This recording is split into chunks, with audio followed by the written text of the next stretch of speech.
I have been meditating for over 3,900 minutes, but why? What problems in my life did it solve, and if it solved them, why am I still doing it? Well, despite my initial beliefs getting into it, I had no idea what this journey would have in store for me. So I was an extremely overstimulated kid, like most Zoomers, just completely raised by the internet, swimming in a sea of cheap dopamine any chance I got, and why wouldn't I?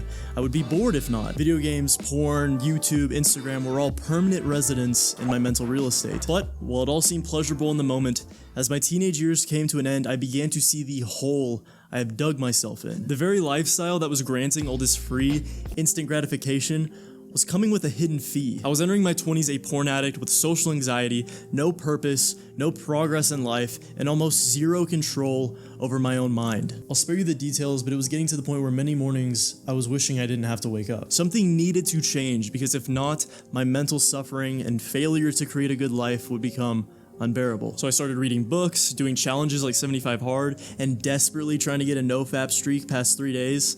And let's just say things weren't clicking, but I had one last thing to try. Because about 2 years ago, I watched a YouTube video from Matt D'Avella where he meditated for 30 days straight. It seemed to work well for him, so despite all my initial beliefs of meditation being this wooey, spiritual mumbo-jumbo, I actually decided to give it a try. So I was at my grandparents' house, I sat down, closed my eyes, and after only 10 minutes of just following the breath and noticing when I got lost in thought, I noticed effects. Because in the modern day, stimulus from technology makes it possible to never experience boredom. I mean, think about it. How many people do you know won't even take a shower without a podcast, music, or video playing in the background? And this constant stimulation results in a mind filled with constant noise. And for the first time in my life, I got a glimpse into what it looks like to have that noise dissolve, to experience mental clarity. But unfortunately, since it was just a mere glimpse, I didn't really care. I didn't really see the depth behind it or the benefits long term, but I did realize lesson number one, and that is that the mind has muscles, meaning that things such as focus aren't an inherited trait.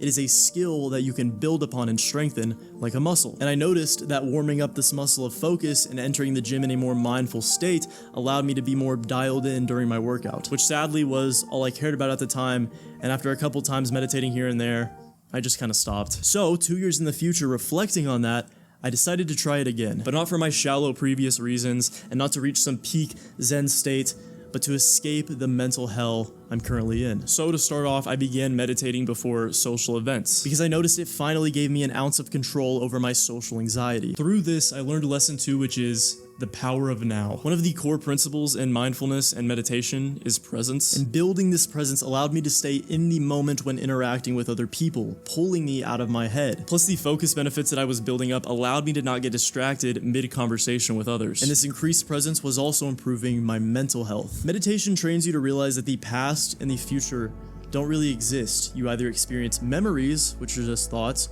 or anticipations for the future, which are just thoughts. And you can remain an observer of these thoughts without identifying with them, and they will pass. Meaning if you have negative memories about the past that make you depressed, or negative worries about the future that make you stressed, you can learn to detach from it and recognize that that is not the current reality, and it drastically bluntens the blow of negative emotions in general. Now, of course, this is easier said than done. True stoicism takes a lot of learning and practice, but regardless, I was already building up the mental muscle of presence and seeing the benefits. I also began to notice a direct correlation with the days I didn't meditate to the days I relapsed on nofap, and this is because meditating was giving me this heightened state of awareness and self-awareness, so I would consciously catch myself before relapsing or putting myself in a situation where I could relapse. So even though I wasn't fully done with the dirty deed yet, meditation was definitely helping cut back. So you would think that so far the benefits would be more than compelling enough to convince me to meditate more often, right?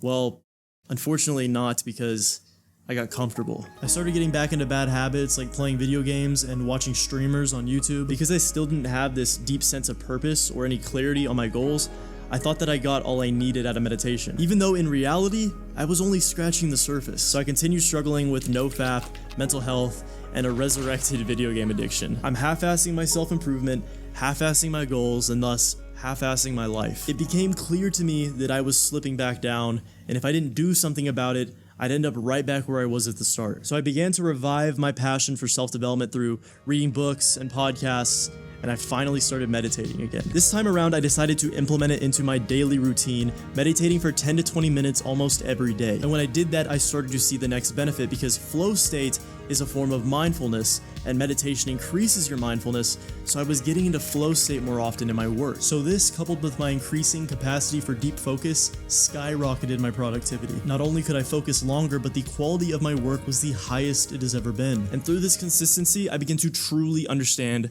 the next lesson, that everything is just an appearance in consciousness, meaning that sounds, sensations, sights, and most importantly thoughts are just temporary appearances in the open space of consciousness. I realized that thoughts come and go the same way sounds do. And I'm not exaggerating. When you learn to do this and build the mental muscles to do so, your life is going to completely change, because you, the real you, not the persona projected by your ego, is going to finally gain control over your mind. So as time progressed, I was noticing a steady increase in my overall mindfulness, not only whilst meditating, but throughout my day in general. Mindfulness being a combination of focus, presence, and awareness. Racking up these good days was allowing me to cement the new identity I have formed of a mindful person. I was becoming more and more stoic. Things that used to trigger me emotionally now had no power. I'm becoming increasingly more and more aware of distractions and cutting them out. Things like YouTube, Instagram, TikTok aren't distracting me nearly as much anymore. And that brings me to the next lesson that I learned.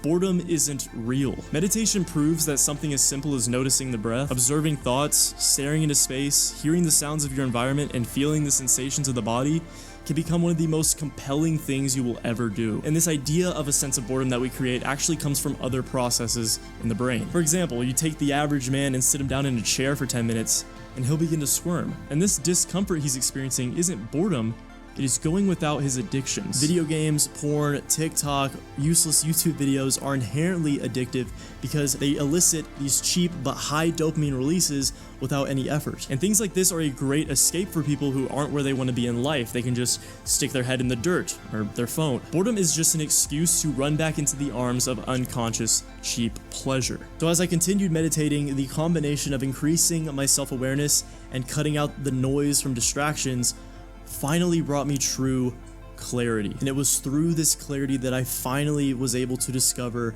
my purpose. Because up until this point, I was navigating life with goals, but they're just these vague, shallow goals. Sure, I had somewhat of a sense of ambition. I've been making YouTube videos for 10 years, but the true why was never there. When you get to this level of clarity, it's going to reveal to you things about yourself that you are completely unaware of. Desires will become crystal clear, and the sense of purpose is going to give you more intrinsic motivation than a Sigma male edit ever could. Now let me be clear. Meditation won't magically bring you a purpose out of thin air, but it gives you the mental clarity needed for that to be even possible. So as time progressed, I'm doing 10 to 20 minute sessions almost every single day, and some days opting for 30 to 45 minute sessions. And my life has completely changed trajectory. I carry this authentic confidence with me, and I can conversate with anyone even if I don't know them. My mental health is honestly amazing. External things cannot push me off the deep end like they used to, and I've gained control over my ego, so my mind cannot trick me nearly as much as it used to, or still does for 99% of people. And I'm seeing that over time, you will build this skill of mindfulness, build these mental muscles to the point where you can meditate anywhere. Maybe not everywhere. And I'm beginning to get moments in meditation where I almost completely lose sense of self. The idea of a meditator, thinker, looker dissolves, and I become completely one with consciousness. And now, I have been meditating for over 3,900 minutes of my life. I still do it almost every single day. I plan on doing it for the rest of my life, and I'm actively trying to implement mindfulness in every way I can. So, through 3,900 minutes of meditation, my life has completely changed. I'm infinitely more focused, disciplined, present, confident, stoic, self-aware, and honestly, so much more just joyful. Now, of course, there is a ton of nuance in my transformation, which I teach in my Mental Mastery Masterclass. But if you're still watching and somewhat interested in meditation, I have a challenge for you. In the description is a free 5-day meditation series where I guide you every step of the way. All I ask is that right now you consider taking it. And if you do, commit to yourself in this moment to see it all the way through. Regardless of how easy or difficult it seems at first, just commit to 5 days of meditating with me. And for those of you who are ready for the complete transformation, consider checking out Mental Mastery. Not only will we skyrocket your mindfulness, but you're going to learn all the information and systems that allowed me to completely reprogram my mind for success, happiness, and just the highest version of yourself. But regardless of what you choose to do, I hope you learned something in this video that you can implement into your own personal journey. And if you want to just keep learning, I have a video on the screen right now that I think you'll like. Thank you for watching. Bye-bye.